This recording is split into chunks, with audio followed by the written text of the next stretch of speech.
দ্বিতীয় দিনের মতো পলিটিক্যাল পার্টি লিডারদের সাথে আমাদের চিফ অ্যাডভাইজার প্রফেসর মোহাম্মদ ইউনুসের মিটিং হয়। আজকের মিটিংয়ে ওনার সাথে তিনজন উপদেষ্টা ছিলেন। ফারুক আজম সাহেব ছিলেন উপদেষ্টা liberation war affairs, AFM Khalid Hossain ছিলেন, উনি রিলিজিয়াস অ্যাফেয়ার্স উপদেষ্টা, এবং ইন্ডাস্ট্রি উপদেষ্টা আদিলুর রহমান খান ছিলেন। তো আজকে আপনি জানেন যে আজকের মিটিং কালকের এই মিটিংয়ের একটা কন্টিনিউশন, এবং এই মিটিংয়ের মূল যে থিমটা ছিল যে এই পার্টিগুলো আসলেন, পার্টির যে লিডাররা তারা স্যারকে, প্রফেসর ইউনুসকে সমর্থন জানিয়েছেন, তার রিফর্ম, তার বিচার, এবং আমরা যে রিফর্ম করছি, আমরা যে বিচারের কার্যক্রম শুরু করেছি, এবং আমরা যে নির্বাচনের জন্য যে কাজ করছি সেইটার জন্য তারা তাদের সম্পূর্ণ সমর্থন জানিয়েছেন। আর অ্যাট দ্য সেম টাইম তারা বলেছেন যে তারা আমাদের চিফ অ্যাডভাইজার এবং আমাদের যে ইন্টারিম গভর্নমেন্টের পাশে থাকবেন। এটা ছিল মূল মেসেজ। আর অনেকগুলো বিষয় নিয়ে কথা হয়েছে, ইলেকশন নিয়ে কথা হয়েছে, রিফর্মের প্রোগ্রেস নিয়ে কথা হয়েছে। ইলেকশন নিয়ে কেউ স্যার আবারও জানিয়েছেন যে তিনি ইলেকশন ডিসেম্বর থেকে জুনের মধ্যে করবেন, এবং 30শে জুনের ওই পারে যাবে না, ইলেকশনটা 30শে জুনের মধ্যে হবে, উনি আবারও জানিয়েছেন, এবং এতে সবাই সন্তোষ প্রকাশ করেছেন। এই ছিল আজকের মূল মিটিংয়ের খুবই আমি সংক্ষিপ্ত সার যদি বলি, এইটাই ছিল মিল। আর স্যার তার ভাষণে দুইটা গ্রুপের সাথে ইন্টারাকশনের সময় কিছু কথা বলেছেন। তার মধ্যে আমি প্রফেসর ইউনুসকে কোট করছি, উনি যেটা বলেছেন, আমরা বড় যুদ্ধাবস্থার ভিতরে আছি। আওয়ামী লীগের কার্যক্রম নিষিদ্ধ হওয়ার পরে ডিস্টাবিলাইজ করার জন্য যত রকম ভাবে পারে চেষ্টা করছে, এটা থেকে আমাদের রক্ষা করতে হবে। তারা কিছুতেই মেনে নিতে পারছে না। বিভাজন থেকে আমাদের উদ্ধার পেতে হবে, ঐক্যমত থাকতে হবে। আত্মমর্যাদাপূর্ণ জাতি হিসেবে আমরা যতটুকু দাঁড়াতে পেরেছি এটা যেন সামনের দিকে যায়। সবাই একসঙ্গে বসাতে উনি বলছেন যে আমি মনে সাহস পেলাম। সুষ্ঠু নির্বাচন করতে না পারলে আমি অপরাধী অনুভব করব। আর তারপরে বলেছেন যে মহাসুযোগ পেয়েছি অভ্যুত্থানের কারণে, ধ্বংস হয়ে যাওয়া দেশকে টেনে আনা, আওয়ামী লীগকে নিষিদ্ধ করার সঙ্গে সঙ্গে আর একটা যুদ্ধ পরিস্থিতি তৈরি হয়েছে দেশের ভিতরে এবং বাইরে, যাতে আমরা এগোতে না পারি, যাতে সব কিছু কলাপস হয়ে যায়, আবার যাতে গোলামিতে ফেরত যাই। এটা উনি বলেছেন। মানে যারা এই কনস্পাইরেসিগুলো করছে তাদের ইন্টেনশন হচ্ছে আমরা যেন আবার গোলামিতে ফেরত যাই। আমি যতদিন আছি দেশের কোনো অনিষ্ট হবে এমন কোনো কাজ হবে না, নিশ্চিত থাকেন।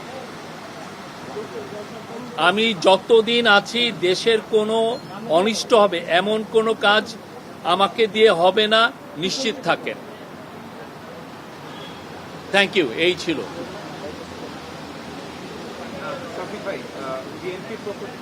আপনি কোন?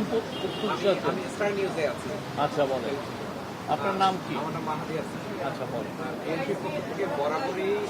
কালকে বিএনপি নিয়ে কথা বলেছে, আজকে অন্য পার্টির ইস্যুতে বারবার নির্বাচন প্রসঙ্গ আসছে, এবং যেটা আপনিও বললেন এবং প্রধান উপদেষ্টা বারবার বলা হচ্ছে যে জুনের মধ্যেই নির্বাচনটা অনুষ্ঠিত হবে। কিন্তু বিএনপি বা অন্যান্য কিছু দল, কালকে যে দলগুলো যে দলগুলো কথা বলেছে, তারা একটা শিডিউলের কথা দাবি করে। উনি একটা ডেডলাইন দিয়েছেন, এবং আমি কালকেও বলেছি, আজকেও বলছি, বারবার বলছি, উনি এক কথার মানুষ। উনি বারবার বলেছেন যে জুন 30-এর পরে ইলেকশন যাবে না। আপনাকে ওনাকে ট্রাস্ট করতে হবে। এটা ডিসেম্বর থেকে জুন মাসের 30 তারিখ পর্যন্ত এর মধ্যে ইলেকশন হবে। ওই জুন মাসের 30 তারিখে জুলাই মাসের 1 তারিখে যাবে না। আপনি রোডম্যাপ, এটাই আপনাকে, ওইটা যখন সময় আসবে উনি রোডম্যাপ বা যেটা শিডিউল সেটা ঘোষণা করবেন। আমরা তো এটা বারবার বলছি, একটা না, এটা নিয়ে কিন্তু আমরা দিনের পর দিন, মাসের পর মাস বলছি। আমি জানি না এটা কেন এটা এমবিগুইটি আছে। ওনার এখানে তো কোনো এমবিগুইটি নাই। Any question? স্যার জনগণ চায় যে এই সরকার 5 বছর নাম পরিচয় দিয়ে বলুন। আবার না, ওর নাম মামুন জেটিভিতে। হ্যাঁ সাধারণ জনগণ তো চায় যে ডক্টর ইউনূস সাহেব আরো 5 বছর থাক, মানে দেশের উন্নয়নের জন্য। ইউনূস সাহেব, প্রফেসর ইউনূস জানিয়েছেন উনি জুন মাসের 30 তারিখের পরে থাকবেন না, একদিনও থাকবেন না। স্যার সেক্ষেত্রে যদি জনগণ চায়, আমি বললাম তো উনি বলেছেন জুন মাসের 30 তারিখের পরে একদিনও থাকবেন না। Any other question? হ্যাঁ, আজকে রাজনৈতিক ব্যক্তিত্বরা এসেছিলেন, তারা বলছিলেন যে প্রশাসনের প্রতি কনফিডেন্ট পাচ্ছে না অন্তর্বর্তী সরকার, যে কারণে তারা নির্বাচনের ব্যাপারে দ্বিধাগ্রস্ত ছিলেন বা যে ইস্যুগুলো এসেছে সুনির্দিষ্ট তারিখ ঘোষণা করতে কারণে, পারছে মানে না। কোন জায়গাগুলোতে মনে হচ্ছে যে এখন বা কাদের কারণে এই ডিস্টেবিলাইজেশন, যে প্রশাসনের উপরে সরকারের নিয়ন্ত্রণ নেই বা বোঝাপড়ায় ঘাটতি? আমাদের গভর্নমেন্টের তো 3টা ব্রড কাজ আমরা বলেছি। একটা হচ্ছে হলো সংস্কার, আর একটা হচ্ছে বিচার, আর একটা হচ্ছে নির্বাচন। তো এই সংস্কারের কাজের মধ্যে সংস্কারগুলো হওয়ার পরে আমরা যখন পূর্ণ সংস্কার করতে পারবো, দেখবেন যে ইলেকশন এগুলো বিষয়েও আমরা মানুষের আস্থা পাবো।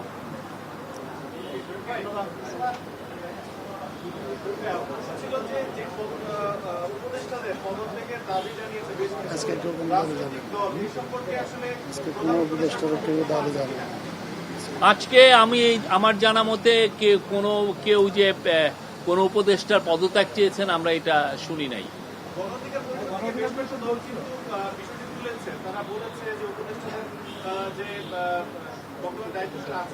ওনারা সুনির্দিষ্ট দাবি করেছেন বলে আমার মনে হয় না, কোনো না। দাবি সুনির্দিষ্ট না। সুনির্দিষ্ট দাবি করেছেন বলে আমি জানি। কেউ রিসাফলের কথা বলেছেন, বাট পদত্যাগের কথা আমি শুনি নাই, সরি। আজকে থ্যাংক ইউ।